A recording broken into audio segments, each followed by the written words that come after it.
From rail infrastructure to revenue generation. This time, the Lagos State Governor, Babajide Sanwo-Olu, has promised to prioritize economic growth, infrastructure development with the 2025 budget of over 3 trillion naira proposed to the State House of Assembly. Governor Sanwo-Olu, who was speaking at the Eco Revenue Plus Summit 2024, says Lagos deserves more than the amount presented because of its commercial status. Ladies and gentlemen, industry players, members of the Lagos State Executive Council, federal government representatives, traditional rulers, community leaders all converge on Balmoral Convention Center, Victoria Island, for the first Eco Revenue Plus Summit 2024. The conversation is geared towards redefining revenue generation, and the State Commissioner for Finance highlights the steps taken by the government to improve Lagos with internally generated revenue.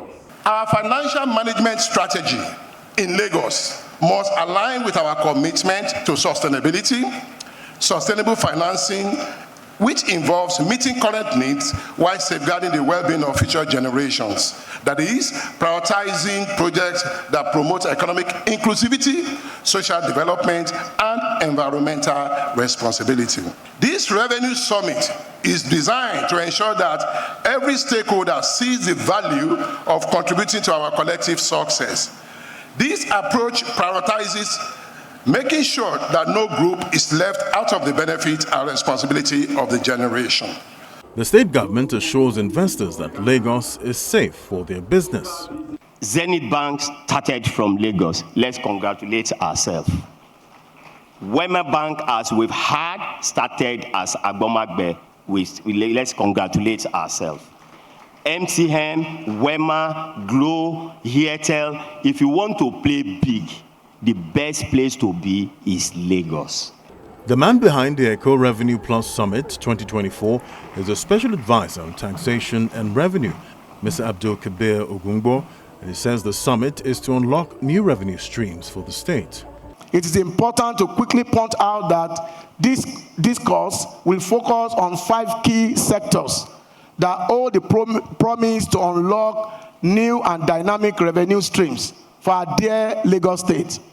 Number 1 is digital economy, 2 is informal sector, 3 is circular economy, property, and of course energy to energize our economy. I believe we will have another opportunity in the course of this summit to elaborate on these strategic streams of revenue. However, it suffices to state that each of these sectors present unique opportunity for us to leverage on in our quest for growth and sustainability. This 2-day summit shall explore the mentioned critical sectors of our economy, attempt to provide a workable plan, and present a communique in form of a deal book that will be accompanied with a post-summit implementation plan that will be tracked by the state government dedicated desk to monitor not just post-summit activities, but also the impact on the state economy through verifiable data. Accordingly, the goal of every strategy and work plan is to achieve the clearly stated objectives, and in the case of revenue expectations from Lagos State, Mr. Governor is convinced and optimistic that the implemented plans and projection of Lagos State will significantly grow the revenue of our state in the region of up to more than 30 to 40% in the short term and over 75% in the long term. Representing the Minister of Finance and coordinating Minister of Economy is the CEO of Nigeria's Ministry of Finance Incorporated, Dr. Armstrong Tekang, and it speaks on the strategies for unlocking revenue potential for sustainable growth. The voluntary assets and income declaration system was meant to be a tax amnesty program to help governments, both federal and state governments, use a window to collect extra taxes. At the time, we had voluntary declarations of about 104 billion naira. 97 of that was for federal related. Only about 7 was for subnationals.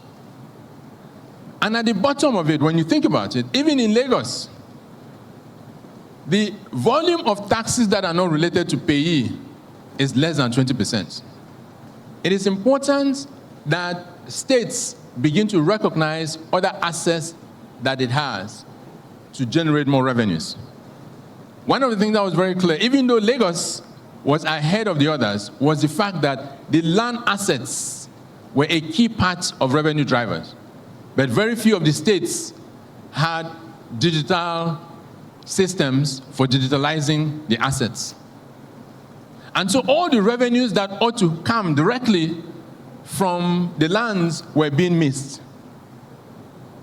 And what we also found was that a lot of people were using that black hole to cheat governments. Governor Babajide Sanwo-Olu joins virtually and responds to the comments made, particularly the state's 2025 budget recently presented to the State Assembly. Lagos State budget is typically driven by the capacity of what revenue we can generate.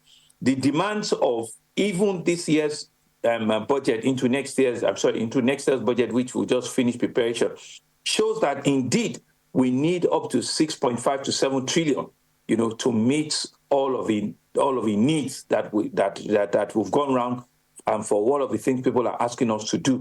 But because we don't have the capacity yet to generate that amount of revenue, we're constricted with the revenue that is available. And why am I saying this? Year on year, we implement our budget to over 90% year on year. This year, clearly, we're going to do between 95 to 100% of the budget that were put forward this year. So you can see that our ability to do more, quite frankly, depends on our ability to earn more. If we can earn more, we can actually implement a lot more. So that's one point. But the real conversation we need to have is to look at the size of the population we need to serve, to look at the amount of challenge and the infrastructural, upgrade that we need to do, and to be able to say to ourselves that as subnational, are we where we should be yet? Yes, if you do a ranking among the 36 states, you can say that Lagos State is far ahead of his other state. I'm not sure there's another state that would have maybe a 1.2 trillion or a 1 trillion budget next year. But we are not going to be measured by that. We want to be measured knowing fully well that what percentage of the business, commercial, economic activity of the country truly resides in Lagos. The Lagos State government says the two-day Eco Revenue Plus Summit 2024 will also inspire actionable strategies that will elevate Lagos to new heights of economic prosperity.